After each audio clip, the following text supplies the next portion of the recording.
Jenny, I'm going to let you kick off the introductions. Would you tell everybody about yourself? Sure. So my name is Jennifer Cox. I've been working in tech. Hello. I've been working in tech for 19 years. I'm going to forever say 19 years because 20 seems so much longer. I'm not that old. I am the director for the Irish side of CISO UK and I affiliate. CISO is Women in Cybersecurity. I've been pretty passionately involved in that for years. I've worked in cyber specifically for the last 9 years. So yeah, I'm really happy to be here. I was here last year. I'm excited to work with James and the guys. Okay, Blake. Good morning. My name is Blake Rizk. I have also been in the IT industry for 20 plus years. I'll admit it. It's fine. Has anybody not been in the IT industry for 20 years? Yeah, exactly. Yeah. Congratulations. I'm the head of IT business solutions for Laya Healthcare, so I run the technology innovation area as well as software development, AI, and RPA. So that's my role with Laya. Good stuff. Eoin O'Heochaidh. Did I get Very it? good, you got it perfect. Second attempt. Spoken like a native. Spoken like an idiot. Like you said, James, I'm Eoin O'Heochaidh. I'm the CISO at Carne Group.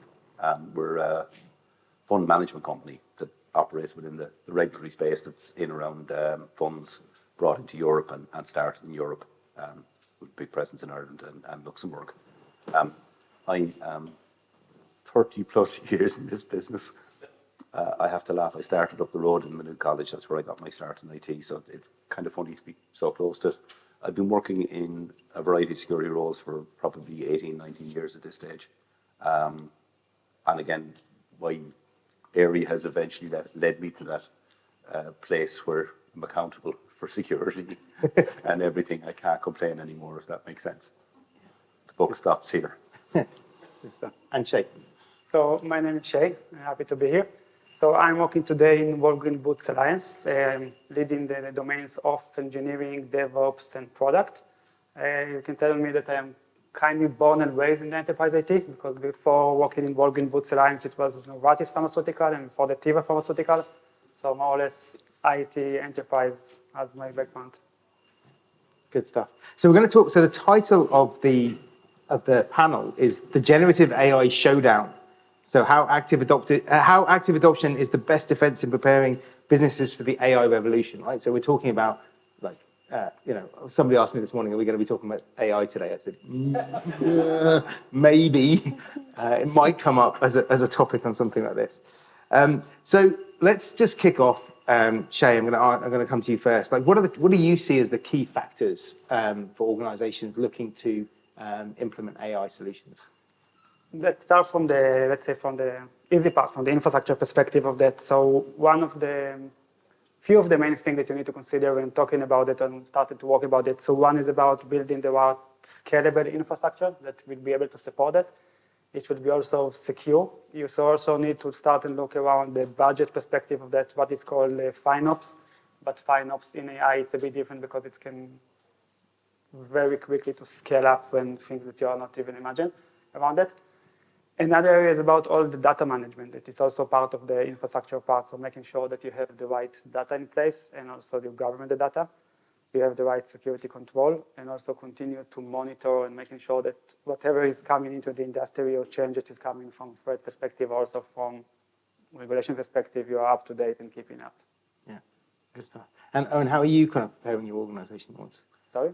So to Eoin, how are you preparing your organization? So we've had that initial thing where people have gone off and done their own small-sized projects. A lot of the work that our organization do, we organize board meetings, COSEC. So the use of technology in transcribing, using AI to transcribe board minutes, to summarize and that. We're pretty much an M365/Azure house. So again, we've taken the advantages that are there with Copilot for M365 around helping people automate their office day as such. And then there have been some forays into people attempting to do more exotic things.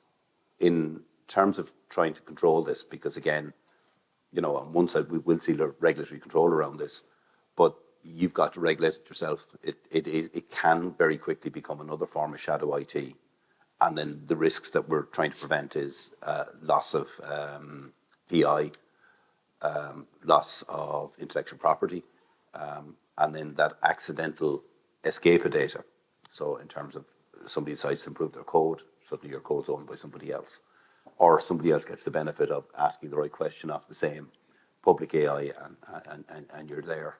Similarly on the inside as well, if your data governance structures aren't very good, if you don't use identity to tie with the person doing the AI query, you can find out quite a lot of information. One of the anecdotal pieces I picked up last week, I was at 2 of these last week, terrible for that. But a guy was explaining that he was testing an AI model that was trained on email. What he found fascinating about the whole thing, absolutely fascinating about the whole thing, was that when he interrogated and he had the right query language for trying to jailbreak an AI, but he found out about an affair that went on in Enron that was not publicly known, and it was the AI told him all about it. So again, because Enron, that email, all that email is public and it's available to do that, it just shows you the accidental consequences of this. And again, to rights and freedoms here, I'm sure the people that thought they got away with it might not be very happy either, if that makes sense. Enron, that's 25, 30 years ago. Yeah. So there's all this inconsequential, and then that's that thing as well, trained on historical data, that who knows what will come up from that. So what we've tried to do is regulate internally, if that makes sense. Have an AI council. There is good tooling with Defender Cloud to actually identify AI apps, tell you who's using them, how much data is going back and forth. And we've started that thing in terms of saying, we've banned all AI except Copilot, and then we're dealing with it on a case-by-case basis, if that makes sense. Okay. I didn't mean to talk that long, sorry. No, it's right. We're here to talk, right? So, Blake, I suppose my question to you, and I'm going to ask you about the specific thing that you're doing in a minute, but we were talking about this last night. Is this a revolution? No. To me, AI and LLMs, we're talking Gen AI. It's just another tool, right? And we're just taking advantage of the tool to gain competitive advantage where we can. I don't think it's a revolution. I just think it's a new tool, and that's all there is to it. To the other question that you're going to ask, which is for us to bring in AI, we actually built foundations up front, right? So we actually started by building out an AI COE based on governance, making sure that we were going to be building technology with fairness, accountability, transparency, all the good things you do from a data governance perspective, and also building AI with the regulation in mind. We also made sure that we gave our teams dedicated space to work from an innovation perspective. I'm just going to look at this guy here. He's my AI manager at Laya. We gave the team dedicated space so they could actually go. We gave them budget to go run experiments and come back and find the right use cases to deliver value to the organization, right? Giving them that space, they came back with a number of excellent use cases, which we've actually implemented this year. So this year alone, we've gone live with 4 Gen AI products at Laya Healthcare, which has been great because they had the space to do it. We gave them the right partnerships, the tools, and the frameworks and the foundations to go out and build it securely and safely. And that absolutely is part of how you do it, making sure that you're building it in a secure way. Yeah, and I think that's going to be an interesting question, right? So in terms of, aside from Copilot, right, or just internal use of ChatGPT, who has got something AI live? This is a question we had last night. Okay. Well, you guys, You raise your hand. Come, right? Who knows? And outside of Laya, has anybody got? Who else has got something like real live based on AI? Interesting, right? So that's the kind of, if you're taking a survey of the industry, what maybe one. Maybe a few startups. Yeah. Maybe have something, but definitely not a bigger organization. We are just trying to, as we said, right? We are preparing. I don't know how many years they're going to prepare, but. Yeah. So I actually would answer the question differently myself. I think it is a revolution.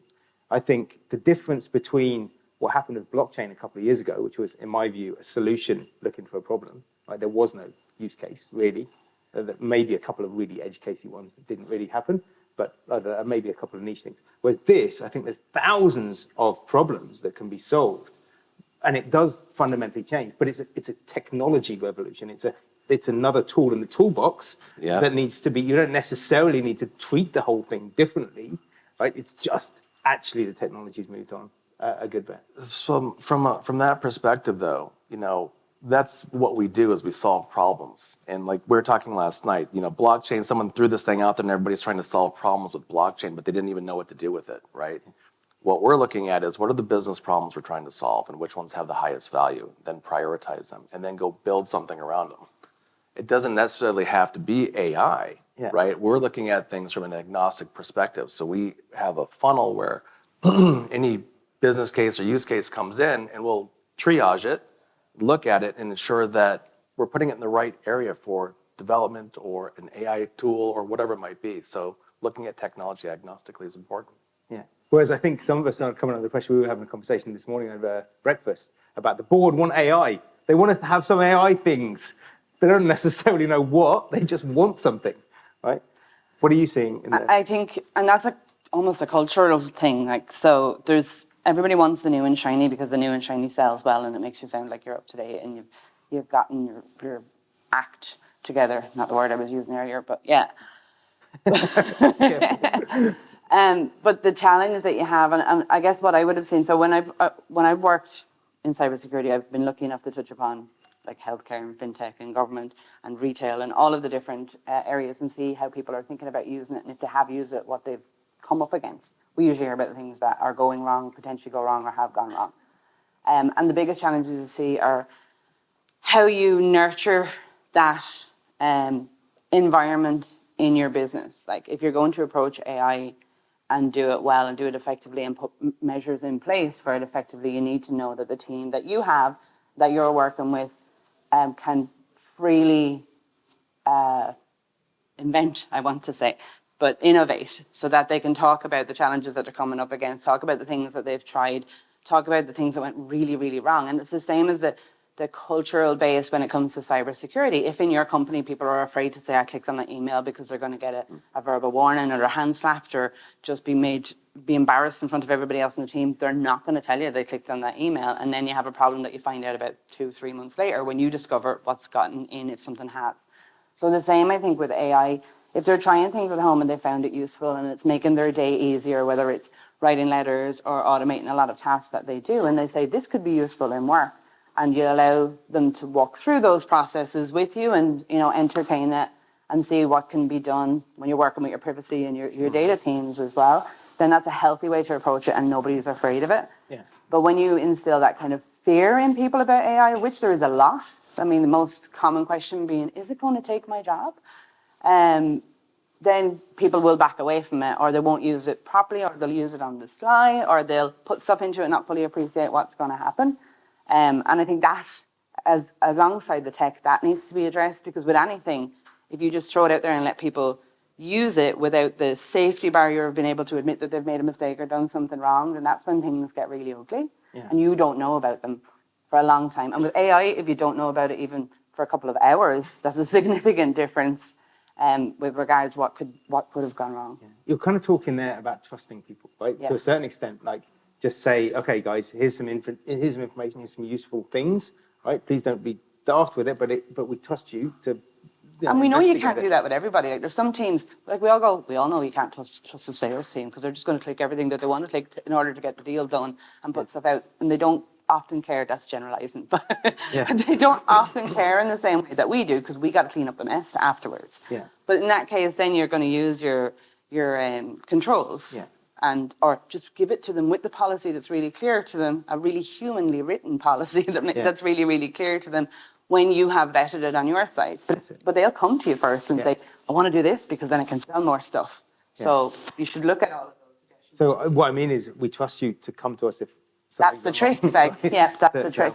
But that's trust is an interesting question, right? So there's trust of people, right? But what about the AI itself, right? Jay, you've got maybe some thoughts on this. Can we trust the AI? Yeah, it's a good discussion. I love how he looks straight at you. I know. Can I?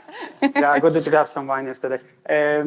So I started AI. It is, I think, a very big revolution, but not yet, because it's starting and it's big and it's going to be quite amazing. But I will if I need to guess, I don't have the crystal ball. I give 5, 6, 7 years, then it will be very mature, something that you can really use as a very strong thing. And strong thing, I will talk about the trust, because this is where it's the challenge on that. And it's going to also kick a lot of other industries, for example, the robotic automation. And just let's say, I'm not saying you need to buy stocks, but if you go index of robotics companies, so I will suggest to do that, because then it will be the next NVIDIA in 2 or 3 years from now. But I'm not recommend to buy anything because I'm not but just do that. So today, when the AI, because I see it as not mature yet, and I'm really AI geek, so I'm trying all the different companies and models. Also, XAI just bought something new that is quite good. And also I'm studying this as a master degree to understand how it works behind. So I don't think it's mature enough. So when AI giving you input, you need to use it like an intern give you an input, something that it might be 20% wrong. So you can use it, but not on the critical business processes. For example, if you want meeting summaries, so if someone missed something in the meeting summary, but for the fact that's really, sorry for my English, but it doesn't really important. But if it's something that is critical, for example, today I working in Walgreens Boots, so it's a pharmacy. So if because of that someone will get the wrong drugs because AI chose to do something else and because it was faster, someone can die and Walgreens will stop his business in a day because of that. So you can trust it, but it's something that you will trust in time, but not something that you put the business critical. And I'm using tons of AI in my day-to-day and stuff, and I think I gain another 1 or 2 days productivity because using a lot of tools. But still, I'm not trusting everything that AI is saying. I double check it every time because I know there is like 20% ability to wrong. So yeah. So what are you guys doing? Right? Tell us a little bit more in terms of the solutions you're putting in place, right, and getting out of that, and how you are in some ways trusting it. So we do trust the AI to a certain level, of course, right? So we're not doing anything that is high risk. We're building low risk type solutions. So, and we're not building anything agentic or anything that's making a decision for a person. That's considered high risk. There's so much more regulation that you have to follow in that area. We don't want to deal with that. For us, the type of solutions that we've been building have delivered a lot of operational efficiencies, right? We're giving time back to some of our team members in the call center. We're looking at things like knowledge base. We also have, and this isn't a secret, this is pretty new as well, is that we've actually changed the way that we're actually processing claims coming in to the organization. So I know a number of you out there have Laya Healthcare, and we looked at your app today. And if you look at your app when you're submitting a claim, it says our AI tool is going to be helping you here. And what we're doing is we're using a Gen AI product to actually process your receipts to enhance CX, right? So it enters everything for you, so you don't have to fumble through the app anymore. And it also gives us better accuracy of the data. That's kind of what we're looking for. And these are operational efficiencies. It's not care pathways or anything along those lines. It's more for CX and for the team. Yeah, and I think that's really interesting, right? So we talk about trust, like people make mistakes as well. And Really? I make mistakes. I make some real whoppers, right? And I think that's something to be aware of, right? And actually, in a lot of cases, or certainly some cases, the AI can make fewer mistakes than a person might. And those kind of areas are maybe interesting areas where it's safe and sensible to explore things, versus maybe giving out prescriptions might be a step too far. Although I would argue that in a lot of cases, an AI, if it's trained correctly, ought to be more consistent than a human.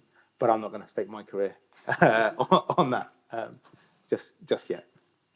But we've seen it. So I worked in vulnerability management, and what we used to use it for was to take your 40,000 vulnerabilities, or I'm sure in bigger industries, healthcare and fintech, you're talking hundreds of thousands of vulnerabilities, and take the information in relation to that and how they're trending out in the real world, and then the information that you've put in around your actual assets, what's important to you and what's not, and then tell you what you should be playing with today, fixing, focusing on today. And like that gives people back. I know there was a guy worked from a big hospital in the UK. If I say the specific place, they'll all know what it is. But he was the only one doing it all. And he used to spend 4 days doing all of this like data, trawling through it all to see what he needed to focus on, and then the 5th day doing the work. But it gave him back 4 of those days, because he used to just come in every day and be able to see, like he spent the first month or 2 sanity checking, which you should do, that the data was going to give him the same findings that he would have found anyway, and then go with that. So when you see it in place like that, it makes perfect sense to do it, but you should always sanity check it. But like you say, when it needs a human, when it comes to diagnosis and things like that, it can be really effective, but to have a human sanity check it at the end. I was talking about this about a year ago with a guy on my training course. I won't say who he was or what industry it was. He'd been writing reports for a client for decades. Right? The client would come to him and he would do a report, he'd do a load of research, do this, that, and the other, and he'd give him this report and he'd charge him a load of money for it. And he was like, hang on a second. So he took the inputs to the report, a couple of his previous reports, threw it through ChatGPT, produced what he thought was an incredible piece of work, waited 3 weeks because he's not an idiot, right?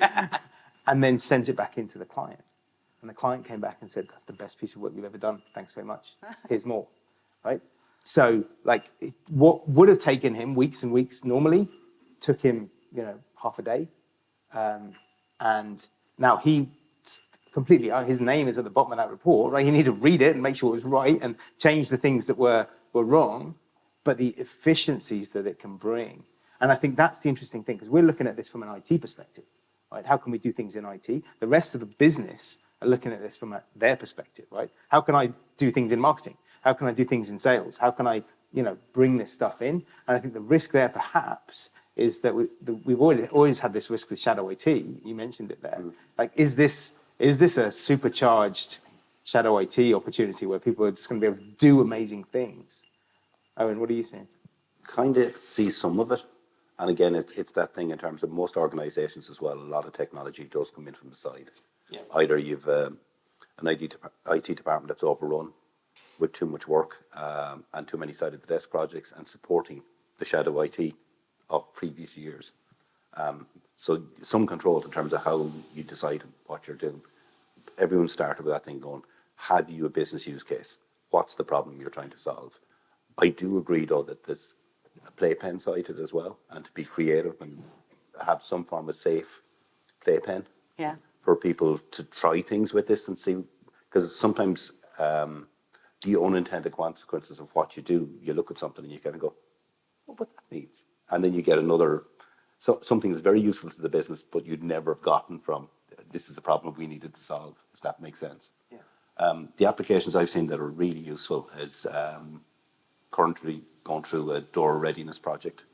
And again, would have somewhere in the region of about 40 odd security, HR, risk framework documents and things like that. And the chap working for me, again, age seems to be a great thing in terms of who's willing to do clever things.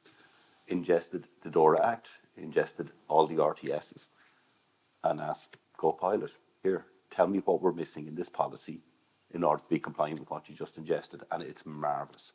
Like you're talking about, I'm sure everywhere in this room loves doing policy reviews and updates, and you can't wait for that period of the year.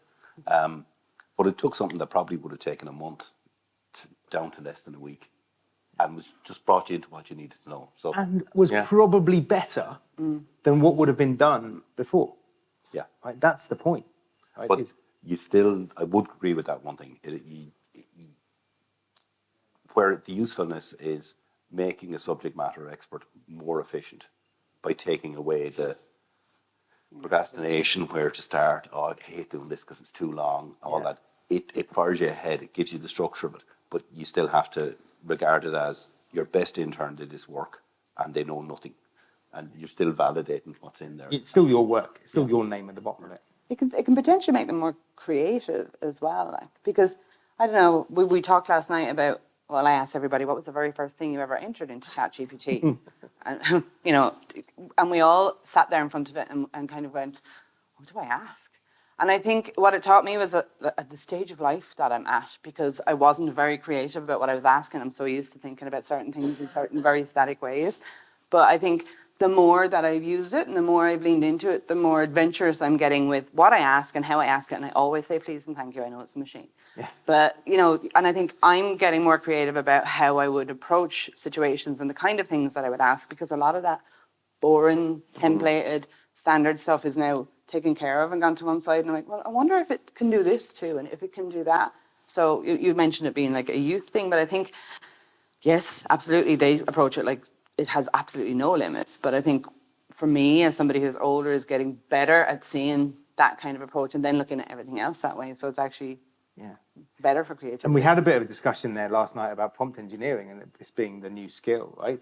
And I think prompt engineering is a trivialization of what the skill is, right? This idea that somehow you can ask good questions. No, you need to have good knowledge so that you can ask good questions. That's the skill, right? It's having depth of understanding of your industry and of your company and of your, all of that. And then the questions are just like, okay, so now I can ask the question, right? It's also your domains of knowledge within the organization, but more so, how's the LLM that you're working on going to react to the prompts themselves? So when we were building one of our products last year, we would change the prompts to try to get better accuracy, and we would take a step forward. Oh, great, that's working now. And then we'd realize that about 15 other of the prompts or the answers we were expecting to get back just kind of fell apart because we took the wrong approach. So basically, our first Gen AI project just smacked us in the face. We absolutely failed. We actually had to regroup and go back and do it again. But the learnings from that was absolutely phenomenal. So we learned about RAG real quick then, and we're able to put the constraints on and categorize and put the constraints on the prompting and the data that we're getting out of it, and it made all the difference in the world. So it's an iterative process. And the innovation you were talking about in the shadow IT, from our function, so we have two different areas where we run innovation. One's in a technology hub, and then obviously the AI hub as well. But it's a push-pull with the business, and we're out in the business as a partner with them all the time, and we're running workshops regularly, and they know to come to us with anything that they would like. Doesn't mean we're going to do it, but we get all the ideas in, and with that push-pull relationship, you'll find that the shadow IT kind of falls off because they're either saying no, but thank you, or yes, we're going to build that. It's in our backlog. Yeah, and that helps. And I think the regulations. So it's interesting, right? There's the behavior that we all take. And then there's the regulation that's coming over the top, or perhaps because GDPR applies, right? These regulations like data privacy applies, security applies. Mm-hmm. So it's not, back to your original point, it's not that it's a completely new thing, right? It's just another type of technology, and we can apply those guidelines and guide rails and approaches that we've always used in other technologies. Agreed. So everything that we would run, that we are going to execute on, everything has to go through our ARB, and I'm sure most of you have an ARB or are familiar with that. So we have a cross-functional group in our ARB, from IT operations to development to security to data privacy to legal to compliance, to ensure that we're ticking all the boxes from a regulatory perspective. We're highly regulated. We're a health insurance company. On top of GDPR and on top of the EU regulation, but we're also building within those constraints ahead of time. So again, when we built our COE, the foundations were based around governance and those guardrails, so we built it safely. Yeah. So I want to get a bit of a discussion going as much as possible throughout the day. So I'm going to open it up to the audience. We've got about 10 minutes left of this panel. What are you guys, observations and or questions? What are you guys thinking, listening to this conversation? I have one question for all. Can everybody hear okay, or do we need to get a mic? Oh, yeah, here we go. Oh, sorry. I would have jumped off and run and done that, except I have to climb back up on the chair after. He's ready for it. It was hard enough the first time. It's nice, by the way. It's very good to know. The question is for Eoin. There is some hesitation, especially the bigger organization, more particularly the banks. I'm working for one of the banks, all right? Some hesitation adopting this AI. Of course, it takes time. We get that. Do you think often the reason we are getting is the security is the main concern due to data and those kind of things? Do you think any other reasoning why for bigger organization, especially for the bank, they took a lot of time to get to adopt this AI stuff, even for the basics? Yeah. I'm not talking about the big bang AI adoption. For example, the likes of Copilot, or even for the basic level, still they taking a lot of time. What's stopping us? Why? In many Thank you. cases with banks, it's regulatory. That slows everything down. There's so much regulation. I mean, it's money at the end of the day. That's why so many people have been keeping it under their mattress for their entire lives, because they can account for it and they don't have to sign any forms. But when it comes to banks, every single move that they make has to be tracked and accounted for, and all that detail kept for a very, very long time, which is going to be really easy to do with AI. But I don't know how many people are here in fintech now, but I'm sure in 2008 we'd have been like, put the AI on, I want to know everything that they're doing so that we can account for every move. And I'm sure it's much better now than it was back then. But usually when it comes to money, it's that trust thing. Everyone's going to be worried, or the banks are probably worried it's going to be stolen or tell lies about them. The individuals whose money is in that bank are going to worry about their money being stolen. But at the core of it all, it's keeping up with the regulations and making sure that's put in place as quickly as the AI is. That I've seen people talk about that are working in banking. That seems I've got a slightly different view, actually. Yeah? I do. Well, I mean, that's all absolutely fight with correct, me? right? I will, if necessary. I don't want to, because I know I'll lose, but no. So I think, for me, actually, if you look at banks and some big organizations, there are people whose job it is to mitigate risk or to avoid risk, right? So their only function is to make sure that stuff doesn't get stolen, or they're often quite powerful, quite vocal people. And so the incentives of that individual are not necessarily aligned to the overall incentives of the organization. And I think in banks in particular, those people tend to have too big a voice. And so and it's very easy for them to shoot things down. So even if the answer is going to be better for the organization, better for the customers, better for the employee, that person can do enough and it's not their fault, right? It's their role that's causing this behavior, not them, right? But they can do enough to slow stuff down. And that's probably often why you end up wading through treacle, trying to get some of this stuff done, because it's very easy to throw in a question. Can you get that sorted before we do this? And all of a sudden the thing goes. We're back to that, though. Apologies. We had this question last week, and it was the Department of No. Yeah. Process says no. So in terms of, I work for a very clever and smart man. The last time I worked for a bank, and he rephrased that. He always said we were the Department of No, KNOW. That effectively what you're trying to do is to make sure something's done in a safe way. I don't know whether people remember that lovely ESB ad with the fallen tree, and a lady runs up to it, and a small child appears beside, and they ask them one question: is it safe?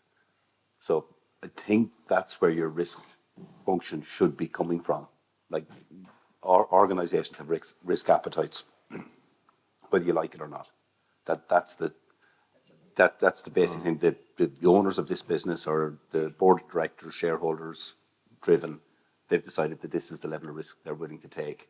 And then it's making sure that things that you do with AI fall in within that risk appetite. And I do believe that we should be more, what's the problem we're trying to solve? What's the most efficient, effective, safest way of solving that problem, without cutting a big hole in the front of your building and wondering why all your stuff disappeared at the same time. The last constraint I said is happening for me is just lack of people that are specialists in this area. We have the boards kind of going, when are we doing AI? Yeah. Digital transformation, AI, sure, it'll automate all the grunt work that we do, and it's really good at assessing within a certain thing, does this fit a pattern? How do I express that? But at the same time, if there aren't people in your business, prompt engineering, knowing how to develop and run these solutions, you've one side a crowd of people asking for things, and then they're asking it from people that don't know how to do it. Yeah, but it's our responsibility as leaders, right, as people who've got some influence here, to either hire those people or more importantly, train those people. Those are the foundations I'm talking about, though. Yeah. You have to build them up front, for sure. But I would actually ask the audience here, how many of you know what use cases you would want to go for? Raise your hands. And that's the crux right there. Oh, there's one. Great. I know you have one back there. That's the crux, is that most businesses don't know what to go for. And you don't know how to write the business case for it. You don't know what the KPIs are, what the value you're trying to get out of it, right? And that's the initial challenge that you're going to have to work through. And that's where you need to give yourself space and experimentation and an innovation mindset, that culture you're talking about, to be able to go figure out what problems you're trying to solve, then write the business case, show the value, and then go experiment. And you're going to fail. We did. But it's the small iterative steps that you make along the way that's going to start showing the value. And it takes time. That value conversation, that's a huge part of what I find I train people in on the training course. Like it's missing in so many organizations. Shay, I'm going to come to you to finish off. Yeah, so I want to go back to your question about big organization and implementing in AI, and my answer might be not political answer or stuff like that, but this is who am I? Who am I? So it's going like that. It's a matter of bandwidth. Big organization, and I guess everyone in big organization can relate to that. Have a lot of mess in the organization, in the IT department, a lot of things to do. And sometimes AI seems like nice to have, and it's wrong, because AI is the next revolution, the next thing. Although it's not mature, it will be mature in some point of time, and you want to be in the future in a point that you are ahead of the curve and not behind the curve. Wow, beautiful thing what it is.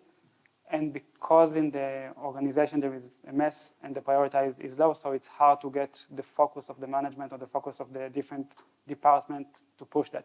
And this is the main reason, because all the people know what is AI. I mean, my 12-year-old girls use AI for doing chat with kids and stuff like that.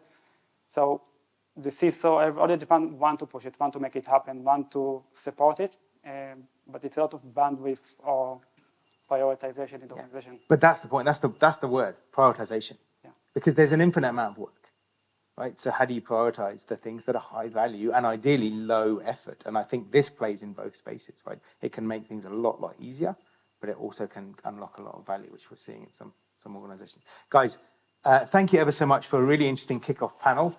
Thank you.